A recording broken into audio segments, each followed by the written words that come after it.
Manchester میں governor Punjab Chaudhry Muhammad سرور کا کہنا تھا کہ سیاستدانوں اور فوج نے مل کر اتنا نقصان نہیں پہنچایا جتنا اکیلے بیوروکریسی نے کیا۔ اوورسیز بسنے والی کمیونٹی پاکستان سے محبت کرتی ہے۔ اوورسیز کمیونٹی کو وزیر اعظم عمران خان قدر کی نگاہ سے دیکھتے ہیں۔ کاروباری شخصیت مسرت چودھری کی طرف سے گورنر محمد سرور کو سیاسی سماجی کمیونٹی خدمات کی صلہ میں خصوصی شیلڈ بھی دی گئی۔ چودھری محمد سرور کا کہنا تھا برطانیہ آ کر اور پاکستان کمیونٹی سے مل کر ہمیشہ خوشی ہوتی ہے۔ جب بھی کوئی حکومت برسر اقتدار میں آتی ہے تو بیرون ملک بسنے والے ہم وطنوں کے مسائل حل کرنے کا نعرہ لگاتی ہے۔ ان خیالات کا اظہار گورنر پنجاب چودھری محمد سرور نے member European parliament doctor Sajjad Haider Karim, Musarrat Chaudhry, chief executive Lal Qila group doctor Muhammad Tariq Chauhan کی جانب سے لال قلعہ ریسٹورنٹ ہال میں رکھی گئی استقبالیہ تقریب کے دوران کیا۔ ان کا مزید کہنا تھا کہ اوورسیز پاکستانیوں کی زمینوں پر قبضہ کیا جاتا اور ہمارے عدالتی نظام میں خرابیاں ہونے کی وجہ سے انہیں فی الفور انصاف نہیں ملتا۔ عدالت سے رجوع کر کے کیس کو التوا میں ڈالا جاتا ہے۔ اس بارے قانون میں ترمیم کی ضرورت ہے۔ ان کا کہنا تھا کہ اوورسیز کمیشن فعال ہو چکا ہے۔ جج صاحبان نے بھی حکم صادر فرمایا ہے کہ ایسے کیسز کو 6 ماہ کے اندر نپٹایا جائے۔ ان کا کہنا تھا کہ برطانیہ کے ساتھ پاکستان کے دوستانہ اور اچھے تعلقات ہیں۔ یورپی یونین سے نکلنے کی صورت میں بھی برطانیہ کے ساتھ تجارتی تعلقات مزید مستحکم ہوں گے۔ یقین ہے کہ برطانیہ کے ساتھ تجارت میں ہمیں کسی قسم کی بھی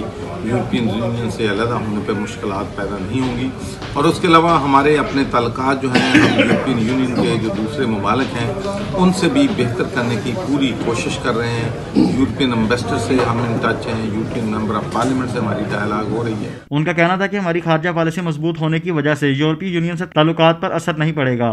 مانتا ہوں کہ پہلے 100 دن میں ہماری حکومت اوورسیز پاکستانیوں کی توقعات پر پورا نہیں اتر سکی، لیکن وزیر اعظم عمران خان اوورسیز کو تمام سہولیات دینے کے لیے پرعزم ہیں۔ ان کا مزید کہنا تھا GSP+ کے معاہدے کی وجہ سے یورپی یونین پاکستان سے درآمدات میں اضافہ نہیں ہوا، لیکن جرمنی اور آسٹریلیا نے پاکستان سے درآمدات میں 30% اضافہ کیا۔ برطانیہ میں یورپین پارلیمنٹ میں ہمیشہ پاکستان کے مفادات کا دفاع کیا۔ برطانیہ کے انخلاء کے بعد خلا پیدا ہوگا، اسے پورا کرنے کے لیے یورپی اور پاکستانی کاروباری حضرات ٹیکسٹائل سے ہٹ کر دوسری صنعتوں میں برآمدات اور درآمدات کو بڑھائیں۔ تلاوت قرآن پاک کا شرف ڈاکٹر یونس پرواز کو حاصل ہوا۔ لال قلعہ گروپ کے چیف ایگزیکٹو مسرت چودھری نے مہمانوں کا دلی شکریہ ادا کیا جنہوں نے انتہائی مختصر وقت کے نوٹس پر دعوت کو قبول کیا اور شامل ہوئے۔ انہوں نے گورنر چودھری محمد سرور سے اوورسیز کے مسائل کو ترجیحی بنیادوں پر حل کرنے کی درخواست بھی کی۔ تقریب میں انیل مسرت، صاحبزادہ جہانگیر، سید باسط شاہ مشوانی، راجہ نعیم نواز، رانا عبدالستار، بیرسٹر عامر، عدیل سلیم، شہزاد چودھری اور سیاسی، سماجی اور کاروباری شخصیات نے شرکت کی۔